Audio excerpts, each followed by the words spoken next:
Good morning. My name is Reverend Sarah Patton, and I am the Principal for Wellbeing and Ministerial Development in the Diocese of Southwell and Nottingham. Until recently, I was a vicar in Blockhouse Bay, Auckland, which is a very long way south of here in New Zealand, and so you may detect a hint of a very southern accent if you listen carefully. And thank you so much for inviting me to be your guest preacher this morning. Well, I hope you've had a chance to have a look at 2 Kings 22 and 23, the story of Josiah. And we're really going to be talking about spiritual crisis today. And I wonder when you last had a spiritual crisis and how you dealt with it. As our nation faces a very different kind of crisis, I thought it would be good to take a look at a nation who went through their own crisis. And Josiah is the story of spiritual devastation in the kingdom and how to deal with it. So, on to our main account in 2 Kings 22 to 23. And there's another one in 2 Chronicles 34 as well, which backs up the key points in the story, even if there are a few mismatches.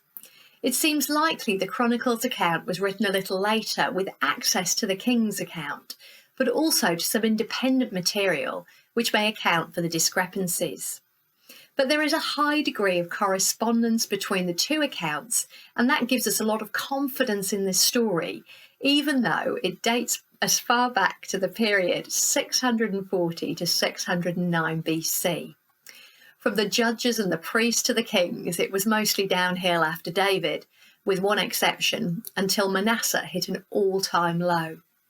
And although Josiah didn't inherit the kingship immediately from Manasseh, he still inherited a kingdom which had gone off the rails fairly badly. His own father, Amon, was so corrupt as a king, he did evil in the eyes of the Lord, which was the stock phrase for turning away from God. In fact, he was so bad that his own staff rebelled against him, killed him, and set up his 8-year-old son Josiah as king. And in 640 BC, the 8-year-old Josiah ascended a very insecure throne.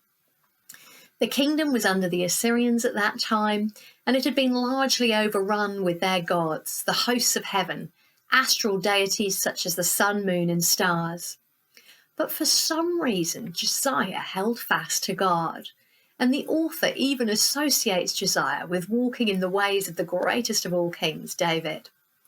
Anyway, Josiah, in the course of his normal duties, decided to ensure that the repairs on the temple in Jerusalem were undertaken, probably routine maintenance.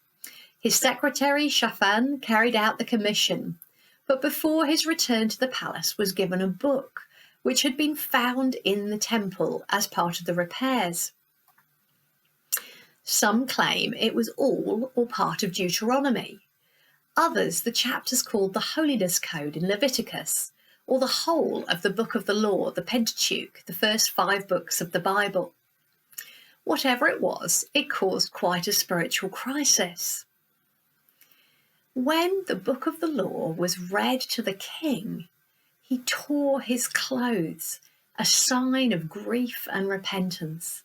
It was a physical sign of an inward state of his heart.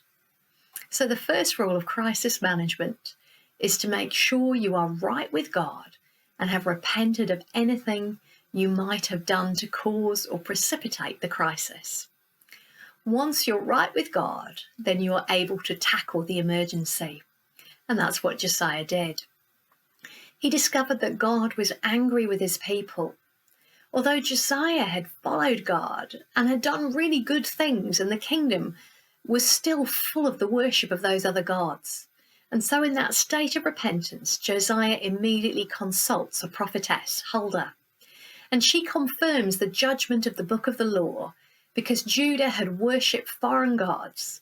But thanks to Josiah's faithfulness, the disaster would not fall in his lifetime. He bought them 31 years of peace. So the second rule of crisis management for Josiah is to make sure you're doing the right things before the crisis hits, because afterwards may be too late to make a difference.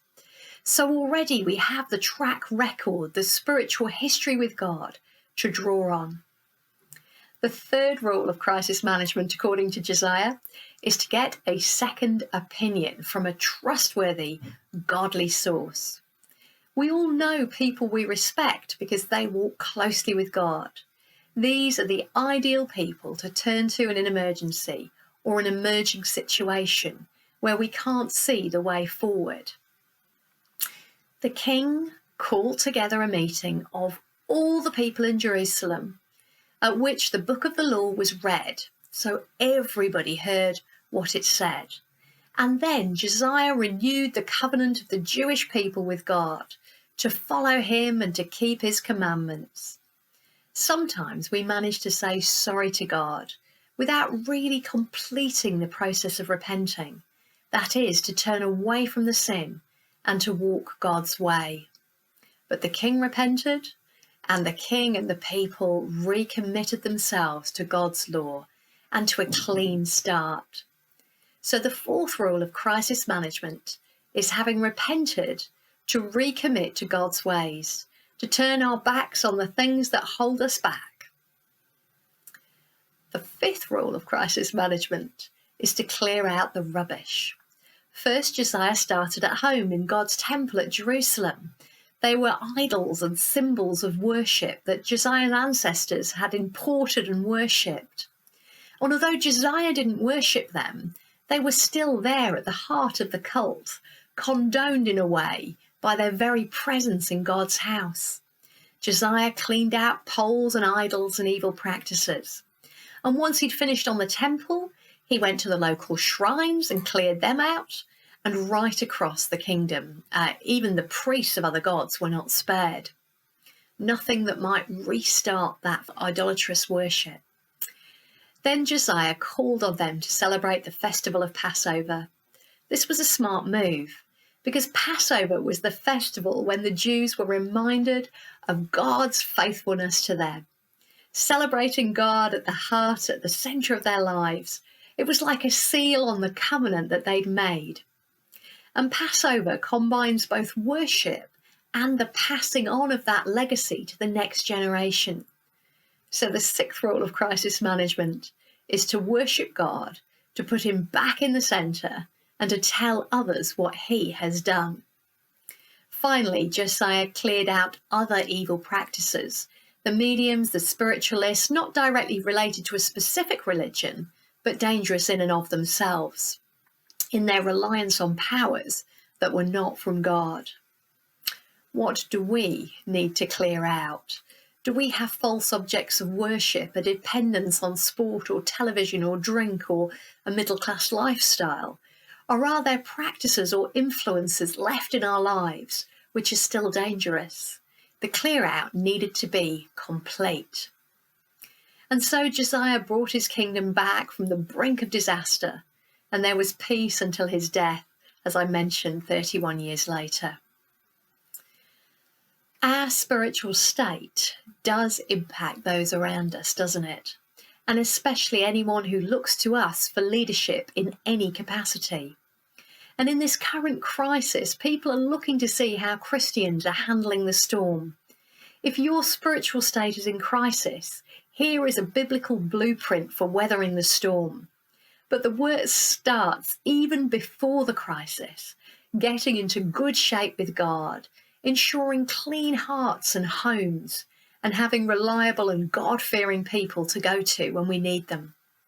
And then we celebrate God and we worship, putting him back at the centre of our lives. Finally, we run a last check on our behaviour and on the people or things that influence our behaviour, and we clear out those things which take us away from God. Josiah responded to God and it saved lives. We all know people whose lives need saving by worship of God rather than of idols. So how will you respond today?